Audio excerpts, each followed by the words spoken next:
ओम शांति। आज 5 अक्टूबर 2024 सुनेंगे आज के बाबा के साकार महावाक्य। बाबा ने कहा, मीठे बच्चे, बाबा आया है तुम बच्चों से दुख धाम का संन्यास कराने। यही है बेहद का संन्यास। बाबा आया है तुम बच्चों से दुख धाम का संन्यास कराने। यही है बेहद का संन्यास। पूछा बाबा ने, उन सन्यासियों के सन्यास में और तुम्हारे सन्यास में मुख्य अंतर क्या है? बाबा ने कहा, वे सन्यासी घर बार छोड़कर जंगल में जाते, लेकिन तुम घर बार छोड़कर जंगल में नहीं जाते हो। घर में रहते हुए सारी दुनिया को कांटों का जंगल समझते हो। तुम बुद्धि से सारी दुनिया का सन्यास करते हो। तो बाबा ने समझाया कि हमारे और सन्यासियों के सन्यास में क्या अंतर है।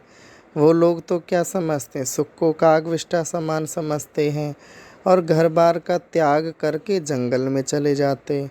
लेकिन बाबा कहते तुम्हें घर गृहस्थ में रहते हुए सारी जिम्मेवारियां सारे तोड़ निभाने हैं, कहीं जाना नहीं है। तुम बुद्धि से सारी दुनिया का संन्यास करते हो। ओम शांति। रूहानी बाप बैठ रूहानी बच्चों को रोज रोज समझाते हैं, क्योंकि आधा कल्प के बेसमझ है ना, तो रोज रोज समझाना पड़ता है। क्योंकि आधा कल्प के बेसमझ माने सत्य ज्ञान नहीं था, तो इसलिए बाबा को रोज रोज समझाना पड़ता है। पहले पहले तो मनुष्यों को शांति चाहिए। आत्माएं सब असुल रहने वाली भी शांति धाम की हैं। बाप तो है ही सदैव शांति का सागर। अभी तुम शांति का वर्षा प्राप्त कर रहे हो। कहते हैं ना, शांति देवा शांति दो, अर्थात इस सृष्टि से अपने घर शांति धाम में ले जाओ अथवा शांति का वर्षा दो। देवताओं के आगे अथवा शिव बाबा के आगे यह जाकर कहते हैं कि शांति दो, क्योंकि शिव बाबा है शांति का सागर। अभी तुम शिव बाबा से शांति का वर्षा ले रहे हो। बाप को याद करते करते तुमको शांति धाम में जाना है जरूर। नहीं याद करेंगे तो भी जाएंगे जरूर। इसलिए याद इसलिए करते हो कि पापों का बोझा जो सिर पर है वह ख़त्म हो जाए। तो बाबा बताते हैं ना, या तो प्यार से जाओगे या मार से, तो याद क्यों करना है, बिना सजा खा के जाएं। शांति और सुख मिलता है एक बाप से, क्योंकि वह सुख और शांति का सागर है। वह चीज़ है मुख्य।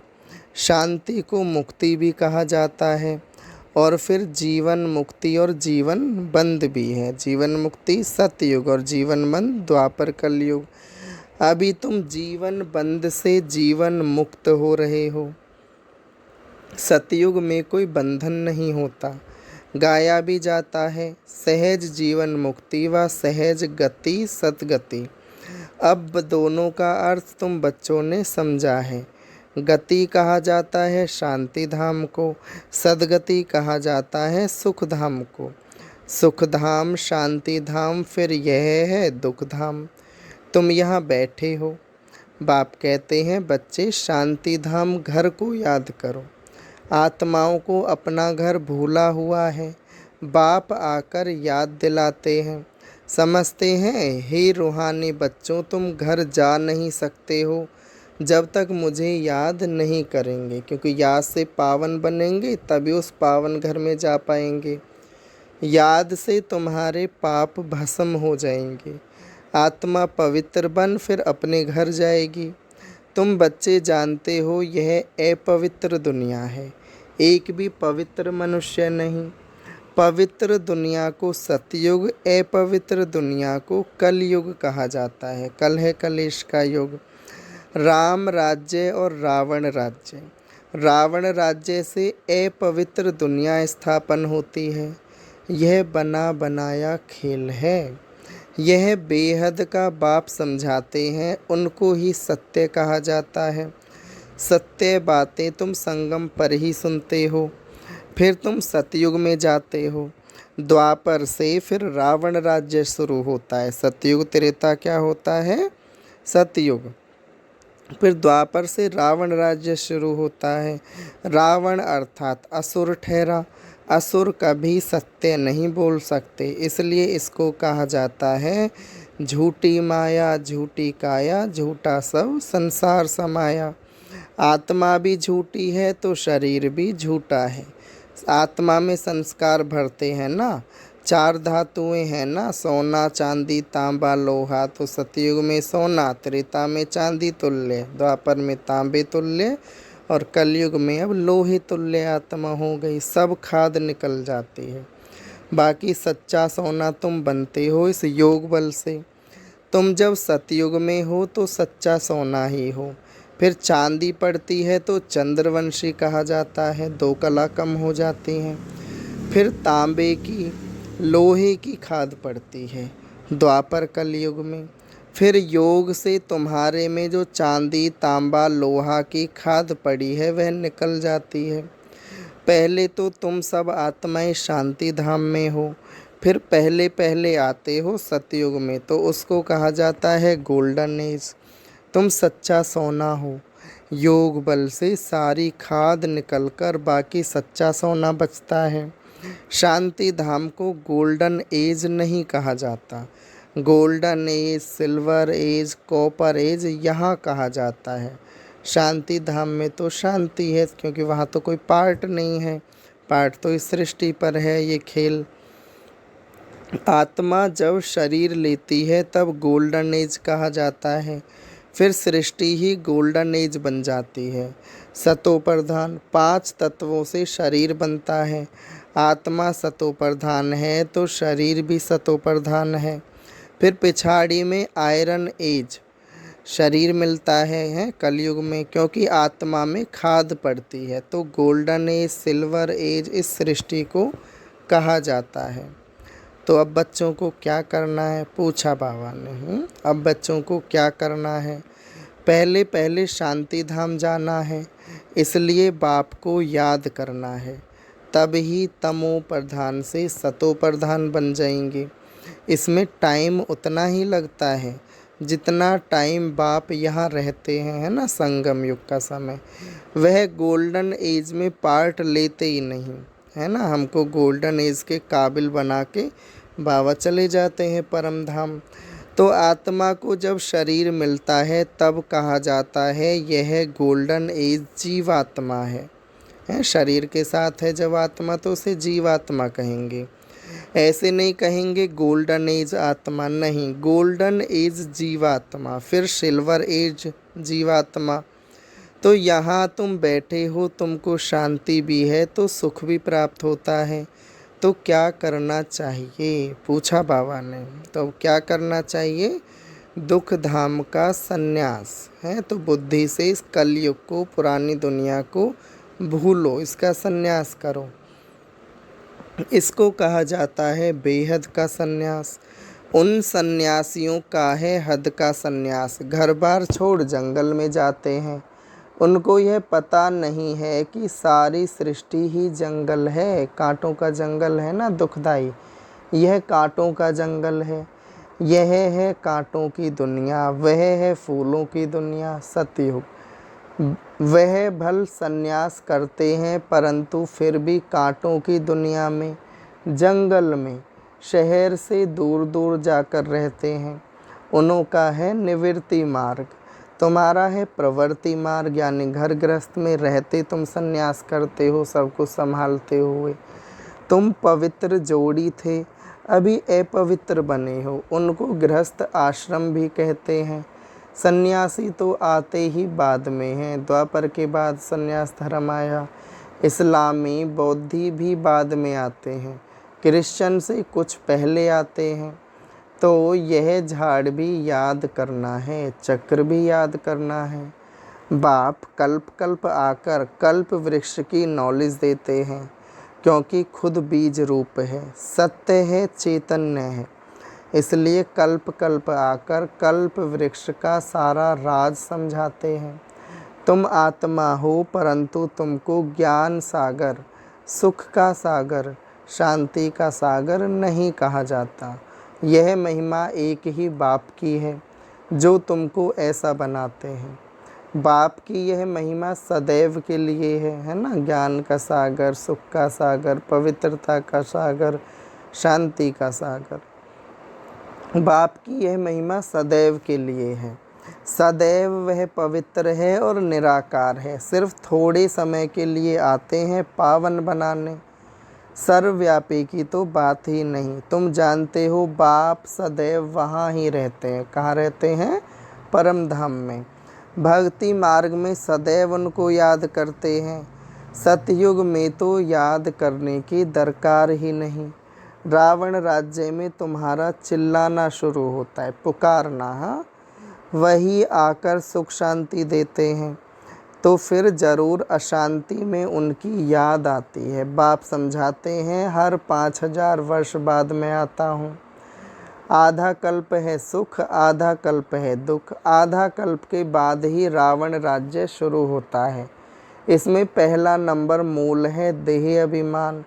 उसके बाद ही फिर और विकार आते हैं। जब देह को देखा तो फिर और विकार आते हैं। अब बाप समझाते हैं अपने को आत्मा समझो, देही अभिमानी बनो, है ना। कल भी बाबा ने कितना अच्छे से समझाया कि चित्र को नहीं विचित्र को याद करो। विचित्र क्या है? आत्मा, और चित्र ये शरीर। तो इसको भूलो, चित्र को विचित्र देखो। बाबा भी विचित्र निराकार, आत्मा भी। तो सत्य स्वरूप को याद करो और अपने स्वधर्म में टिको। आत्मा की भी पहचान चाहिए। मनुष्य तो सिर्फ कहते हैं आत्मा भ्रुकुटी के बीच चमकती है। अभी तुम समझते हो वह है अकाल मूरत। उस अकाल मूरत आत्मा का तख्त यह शरीर है। आत्मा बैठती भी भ्रुकुटी में है। अकाल मूरत का यह तख्त है। सब चैतन्य अकाल तख्त हैं।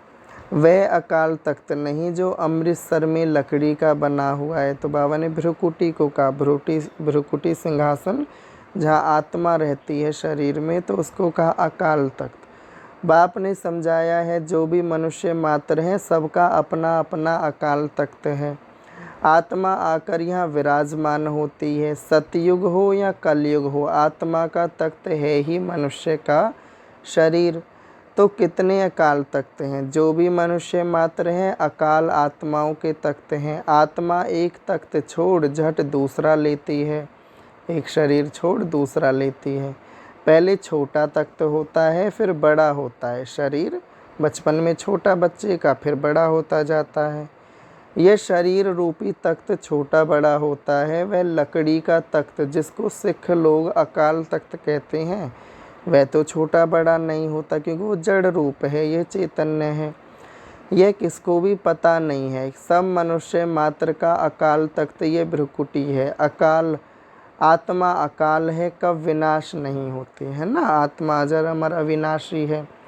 आत्मा को तख्त भिन्न भिन्न मिलते हैं। सतयुग में तुमको बड़ा फर्स्ट क्लास तख्त मिलता है, शरीर कंचन काया मिलती है ना, उनको कहेंगे गोल्डन एज तख्त। फिर उस आत्मा को सिल्वर, कॉपर, आयरन एज तख्त मिलता है। सत्ययुग, त्रेता, द्वापर, कलयुग, तो अकॉर्डिंगली चेंज होता जाता है।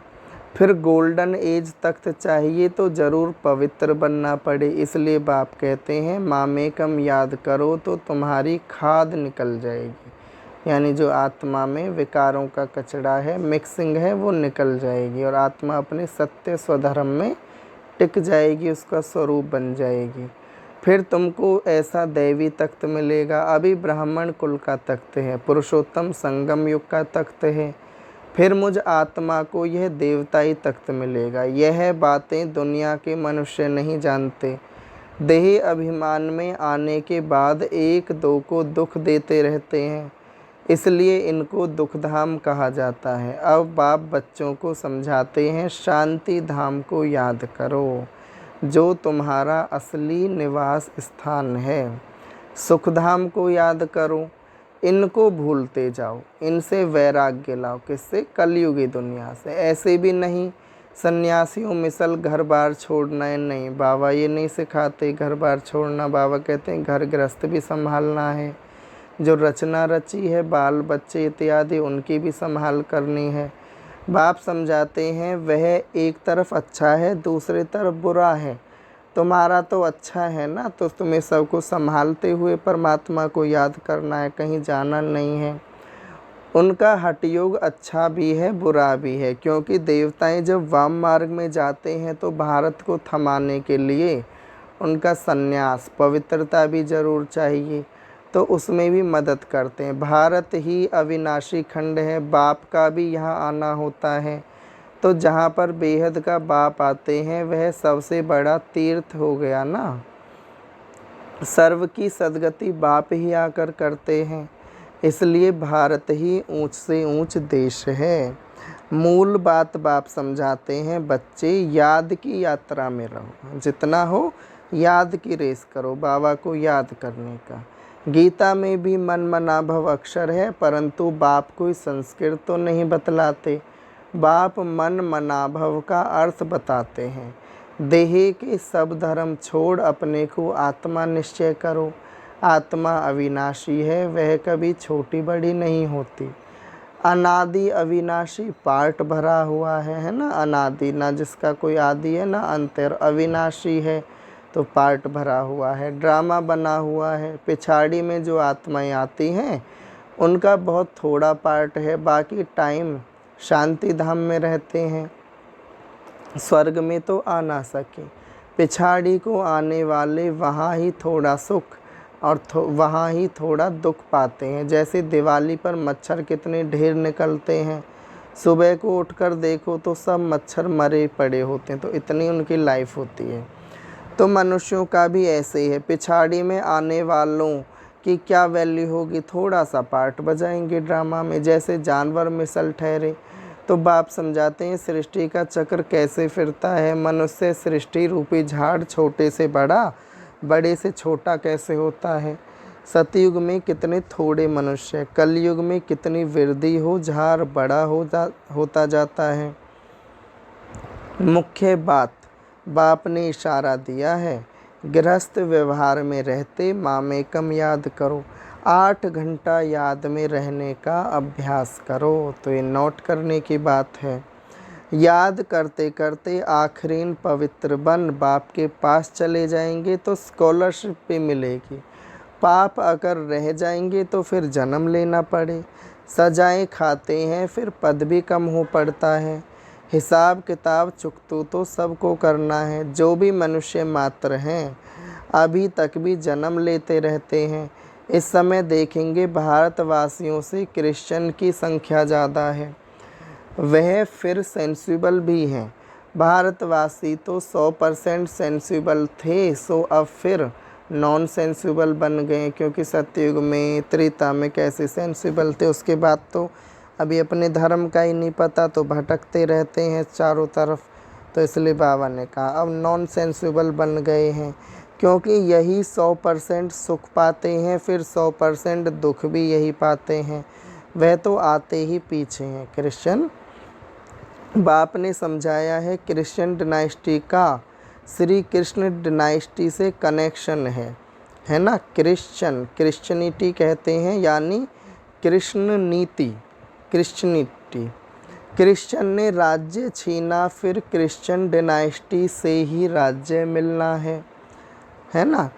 इस समय क्रिश्चियन का जोर है, उन्हों को भारत से ही मदद मिलती है, क्योंकि भारत से ही तो वो बने, यहाँ से ले के गए धनमाल, तो ऐसे बने, अभी रिटर्न कर रहे हैं। बाकी तो क्या है, परिवर्तन में मदद भी, क्योंकि बॉम्ब्स वगैरह बना रहे हैं, तो अंत में जो परिवर्तन का कार्य चलेगा विनाश का, तो उसमें मदद मिलती है। अभी भारत भूख मरता है तो रिटर्न सर्विस हो रही है, फिर वहाँ से धन आता है। यहाँ से बहुत धन, बहुत हीरे जवाहरात आदि वहाँ ले गए, बहुत धनवान बने हैं, तो अब फिर धन पहुँचाते रहते हैं, क्योंकि भारत माँ के अब वो दान पुण्य करते हैं, उनको मिलने का तो है नहीं। तो अब तुम बच्चों को तो कोई पहचानते नहीं, अगर पहचानते तो आकर राय लेते। तुम हो ईश्वरीय संप्रदाय, जो ईश्वर की राय पर चलते हो, वही फिर ईश्वरीय संप्रदाय से दैवी संप्रदाय बनेंगे, फिर क्षत्रिय वैश्य शूद्र संप्रदाय बनेंगे। अभी हम सो ब्राह्मण हैं, फिर हम सो देवता, हम सो क्षत्रिय, हम सो वैश्य, सो शूद्र। हम सो का अर्थ देखो कितना अच्छा है। यह बाजौली का खेल है जिसको समझना बहुत सहज है। बाजौली है ना, चक्कर लगाते हैं हम चारों युगों का, कला मंडी बोलते हैं। तो ये बाजौली का खेल, चक्र हम लगाते हैं, सत्ययुग, त्रेता, द्वापर, कलयुग, संगम युग, फिर सत्ययुग, ऐसे। परंतु माया भुला देती है, फिर दैवी गुणों से आसुरी गुणों में ले आती है। अपवित्र बनना आसुरी गुण है ना, तो हमको इन बातों का ध्यान रखना है। अच्छा, मीठे मीठे सिकीलदे बच्चों प्रति माता पिता बाप दादा का याद प्यार और गुड मॉर्निंग। रूहानी बाप की रूहानी बच्चों को नमस्ते। हम रूहानी बच्चों की रूहानी माता पिता बाप दादा को याद प्यार और गुड मॉर्निंग, नमस्ते। शुक्रिया बाबा, शुक्रिया। अब हम सुनेंगे धारणा के लिए मुख्य सार। पहली पॉइंट, स्कॉलरशिप लेने के लिए गृहस्थ व्यवहार में रहते कम से कम 8 घंटा बाप को याद करने का अभ्यास करना है। याद के अभ्यास से ही पाप कटेंगे और गोल्डन एज तख्त मिलेगा। दूसरी पॉइंट, इस दुखधाम से बेहद का वैराग्य कर। इस दुखधाम से बेहद का वैराग्य कर अपने असली निवास स्थान शांति धाम और सुखधाम को याद करना है। देह अभिमान में आकर किसी को दुख नहीं देना है। आज का वरदान, कर्मों के हिसाब किताब को समझकर अपनी अचल स्थिति बनाने वाले सहज योगी भव। तो बाबा ने ध्यान खिंचाया आज कर्मों के हिसाब किताब पर। चलते चलते अगर कोई कर्मों का हिसाब किताब सामने आता है तो उसमें मन को हिलाओ नहीं, स्थिति को नीचे ऊपर नहीं करो। चलो आया तो परख कर उसे दूर से ही ख़त्म कर दो। अभी योद्धे नहीं बनो, है ना, युद्ध भी नहीं करना, अब उससे भी पार जाना है। सर्वशक्तिवान बाप साथ है तो माया हिला नहीं सकती। सिर्फ निश्चय के फाउंडेशन को प्रैक्टिकल में लाओ और समय पर यूज़ करो, चूज़ करो तो सहयोगी बन जाएंगे। अब निरंतर योगी बनो, युद्ध करने वाले योद्धे नहीं। ठीक है, कर्मों के हिसाब किताब को समझकर अपनी अचल स्थिति बनाने वाले सहज योगी भव। आज का स्लोगन, डबल लाइट रहना है तो अपनी सर्व जिम्मेवारियों का बोझ बाप के हवाले कर दो। डबल लाइट रहना है तो अपनी सर्व जिम्मेवारियों का बोझ बाप के हवाले कर दो। तो कैसे रहोगे डबल लाइट? जब अपनी सब जिम्मेवारियां, सब चिंताएं, सब कुछ बाबा के हवाले कर दो। बाबा सर्वशक्तिवान है, आया हुआ है, तो बाप के होते हुए बच्चों को कोई चिंता नहीं करनी। तो बाबा के हवाले करके बिल्कुल हल्के हैं, डबल लाइट रहना है। ठीक है, ओम शांति।